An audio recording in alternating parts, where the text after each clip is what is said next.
तो स्टार्टिंग वहीं से होती है। तनु अपने आप को शीशे में देख रही होती है और उसे कुछ पास्ट का याद आता है। पास्ट में उसे उसकी स्टेप सिस्टर दिखाई जाती है।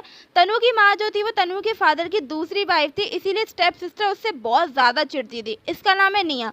तो निया है ना, तनु से कह रही होती है कि तुम ये स्कर्ट क्यों पहनती हो, ताकि तुम लड़कों को रिझा सको, बिल्कुल वैसे ही जैसे तुम्हारी माँ रिझाती थी। और तुम क्या चाहती हो कि तुम मेरी जगह लेना चाहती हो इस घर में। और वो उसकी स्कर्ट है ना कैंची से काट रही होती है बुरी तरीके से। वो ना उसको धमकी दे के जाती है कि ज़िंदगी में कभी भी स्कर्ट मत पहनना और नहीं तो मुझे याद रखना। बेचारी हमारी जो तनु थी वो चुपचाप सब कुछ सह रही होती है। प्रेजेंट में तनु इस बारे में सोच रही होती है, लेकिन फिर वो सब बातों को झटक देती है कि ऐसा कुछ भी नहीं होगा और मतलब ऐसा कुछ भी होने ही नहीं, अब वो उससे मिलेगी ही नहीं उसकी बहन से। इधर पार्टी में ऋषि होता है, वो अपने फ्रेंड्स के साथ होता है। वहाँ पर माया पहुंच जाती है और वो कहती है ऋषि तुम मेरा वेट कर रहे थे ना इस पार्टी में। जिस पर ऋषि बोलता है कि तुम पागल हो गई, तुमसे किसने कहा मैं तुम्हारा वेट कर रहा था, मैं किसी और का वेट कर रहा था। और तभी वहाँ पर सेक्रेटरी यानी तनु आ जाती है। उसकी भी इतनी ग्रैंड एंट्री होती है, तनु इतनी सुंदर लग रही होती है कि ऋषि तो उससे अपनी नजरें ही नहीं हटा पा रहा होता है। तो है ना, फिर माया तो चिढ़ जाती है। माया कहती तुम अपने आप को समझती क्या हो, और वो कुछ और तनु से कह पाती उससे पहले ही ऋषि तनु के पास पहुंच जाता है और कहता है कि तुमने अगर इससे कुछ भी कहा तो मैं तुम्हें छोड़ूंगा नहीं, यही है आज मेरी फीमेल कंपेनियन, ये मेरे साथ है ना कि तुम। और वो तनु का हाथ अपने हाथों में डालकर वहां से ले जाता है। माया तो गुर्रानी बिल्ली की तरह खड़ी होती है। उसकी माँ भी वहां आ जाती है। वो कहती है अच्छा यही वो लड़की है क्या जो तुम्हारे और ऋषि के बीच में आ रही है। तो माया कहती है हाँ यही वो लड़की है, इनफैक्ट यही वही लड़की है जो प्रेग्नेंट है ऋषि के बच्चे से। अगर ऋषि को पता चल गया तो मेरे हिसाब से वो इससे शादी वादी कर लेगा, मुझे छोड़ देगा। तो उसकी माँ कहती है कि तुम चिंता मत करो, इसका भी हम कोई ना कोई इलाज निकाल ही लेंगे। ऋषि को कुछ अपने काम से एम्प्लॉय वगैरह से बात करनी थी, इसीलिए वो वहाँ से चला जाता है। तनु से कहता है कि तुम कुछ खा पी लो तब तक, और तनु भी वही करती है। लेकिन तब तक वहाँ पर उसकी स्टेप सिस्टर आ जाती है निया। तो निया भाई तनु को देखकर फिर से चिढ़ जाती है कि तुमने फिर से ये स्कर्ट पहनी, मैंने तुमसे मना किया था ना। और वो तनु को धमकाने लगती है। इनफैक्ट कहती तुम यहाँ पर मेरे सामने आ कैसे गई, तुमसे कहा था ना मेरे सामने कभी आना मत। और तनु ना कुछ कह ही नहीं रही होती है, वो उसको चढ़ा रही होती है, परेशान कर रही होती है। इनफैक्ट एक टाइम पर ना वो क्या करती है कि तुम्हें केक बहुत पसंद है ना, अभी रुक जाओ। वो केक उठाकर उसके मुंह पर मारने वाली होती है, लेकिन तब तक वहाँ ऋषि आ जाता है और वो तनु को साइड से खींच लेता है। और वो ना साथ में निया को धमकी भी देता है कि तुम यहाँ पर अगर लड़ना चाहती हो तो लड़ लो, अपना मजाक बनवाना हो तो ही आगे अपना कदम बढ़ाना, वरना यहाँ से दफा हो। भाई निया में इतनी हिम्मत तो थी नहीं कि वो ऋषि से टक्कर ले सके, इसीलिए वो वहाँ से चली जाती है। ऋषि भी फिर तनु को पूछता है उसकी हाल चाल के बाद में। कुछ टाइम बाद तनु और ऋषि बाहर आ जाते हैं। जब तनु थोड़ा ठीक फील करती है, वहाँ पर वो लोग ऑक्शन में बैठ जाते हैं, जहाँ पर एक नेकलेस आता है और तनु उस नेकलेस को पहचान लेती है क्योंकि वो उसकी माँ का था। और ये नेकलेस उसकी स्टेप सिस्टर ने और उसके फादर ने रखवाया होगा। और ये देख लेता है ऋषि। ऋषि कहता है कि तुम इस नेकलेस को पहचानती हो क्या, लेकिन तनु इस बात को कह देती है कि हाँ ये मेरी माँ का नेकलेस है। तो ऋषि उस नेकलेस को खरीद लेता है।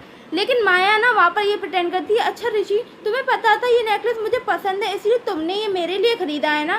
तो तनु ये सुनकर ये सोचती है कि सच ही तो कह रही है। तो ये मतलब तनु को एक पल को लगा था कि ऋषि ने ये उसके लिए खरीदा है, लेकिन वो है कौन ऋषि की जो ऋषि उसके लिए खरीदता।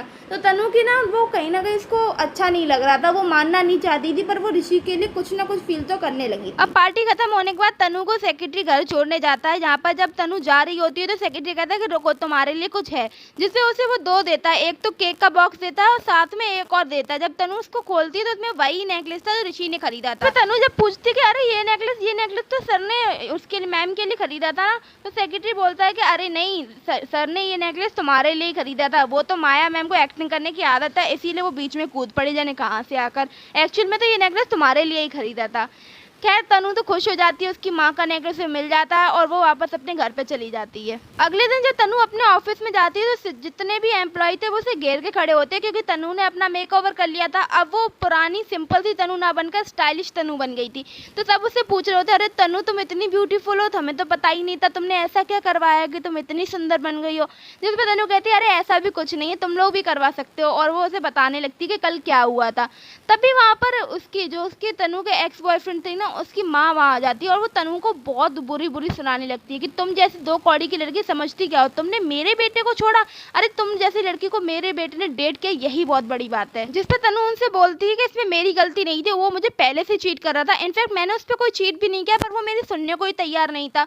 तो जिस पे वो बोलने लगती है कि अरे तुम जैसी लड़की के साथ था ये क्या बड़ी बात थी, और लड़कों का क्या है, लड़कों चीट कर सकते हैं, ऐसी माओं की वजह से उनके लाडले बिगड़े हुए होते हैं, तभी तो कहते हैं माँ का लाडला बिगड़ गया। खैर अब वो ना तनु की एक भी बात सुनने को तैयार नहीं थी। वो तनु पे है ना चिल्ला ही रही होती है कि तभी वहाँ पर ऋषि आ जाता है ये सारा हंगामा सुनकर। और ऋषि ना तनु को डिफेंड करते हुए कहता है कि आपका बेटा नालायक था, ना कि तनु। तनु के साथ ये सब गलत हुआ, उसको तनु का साथ देना चाहिए था, इनफैक्ट उसकी बात तो सुननी चाहिए थी। अरे वो तो हमेशा से तनु पे चीटिंग कर रहा था। और वो ना अपने सिक्योरिटी गार्ड्स को बुला के कहता है कि इनको दफा दफा करो, मुझे इसकी एक बात भी नहीं सुननी है, ऐसे करके बोल रहा होता है। तो वो जो औरत थी ना वो और गुस्सा हो जाती है, कहती है कि तुम दोनों मिले हुए हो ना, अभी रुको। और वो फेंक के पर्स मांगती है, तनु के पेट पर लगता है वो पर्स। और तनु है ना उसको एकदम वो घबरा जाती है, कहते हैं मेरा बच्चा। तो ऋषि तुरंत ही उसे गोद में लेकर हॉस्पिटल चला जाता है। हॉस्पिटल में तनु एडमिट होती है, उसकी दवाई चलाई जाती है। उसके बाद वही डॉक्टर होती है ना, उसका तनु का ना अगले ही दिन अबॉर्शन की डेट थी। तो वो उससे कहती है कि अगर हो सके कल की जगह आज ही अबॉर्शन कर देते हैं। तो जिस पर ऋषि बोलता है कि ये डिसीजन मैं नहीं ले सकता, तनु को होश आ जाए तो तुम तनु से ही ये बात कर लेना। जब तनु को होश आता है ना तो वो ऋषि से सबसे पहले अपने बच्चे के बारे में पूछती है। तो ऋषि उससे कहता है कि वो ठीक है, तुम भी ठीक हो। फिर ऋषि से ये भी बताता है कि डॉक्टर आई थी कि कल तुम्हारा अबॉर्शन है, तो तुमने क्या सोचा है इस बारे में। तो जिस पे तनु बोलती है कि उसको ना जब पेट में चोट लगी थी तो उसे सबसे पहला ख्याल अपने बच्चों को आया था। वो अभी अबॉर्शन नहीं करवा सकती, वो भी बिना माँ बाप के पली बड़ी है और वो अपने बच्चे को भी बिना माँ बाप के पाल सकती है। वो इस बच्चे को भगवान का वरदान समझ के पालना चाहती है, इसीलिए वो अब अबॉर्शन नहीं करवाएगी। ऋषि पूरी तरह से तनु का साथ देता है और वो कहता है कि अच्छा वो भी सही है, तो मेरा फैमिली बढ़ाने का क्या सोचा है तुमने, क्या तुम शादी करना चाहती हो इस बच्चे की जिम्मेदारी के लिए।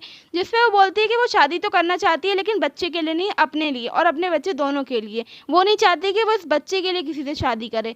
तो और फिर वो कहती है कि फिर बच्चे की माँ को अपनाएगा कौन, तो उसके लिए भी सोचना पड़ेगा। तो ऋषि के मुंह से निकल जाता है कि इसमें कौन सी बड़ी बात है, तुम जैसी लड़की को कोई भी अपना सकता है, मैं भी अपना सकता हूँ। ये बातें सुनते ही ना तनु ऋषि को देखने लगती है। इधर माया जो थी ना वो भी हॉस्पिटल आई हुई थी उसी डॉक्टर से मिलने के लिए। और वो कहती है कि तुम तनु का अबॉर्शन करवाओ जल्दी से जल्दी। तो वो डॉक्टर बताती है कि तनु ने अबॉर्शन के लिए मना कर दिया है।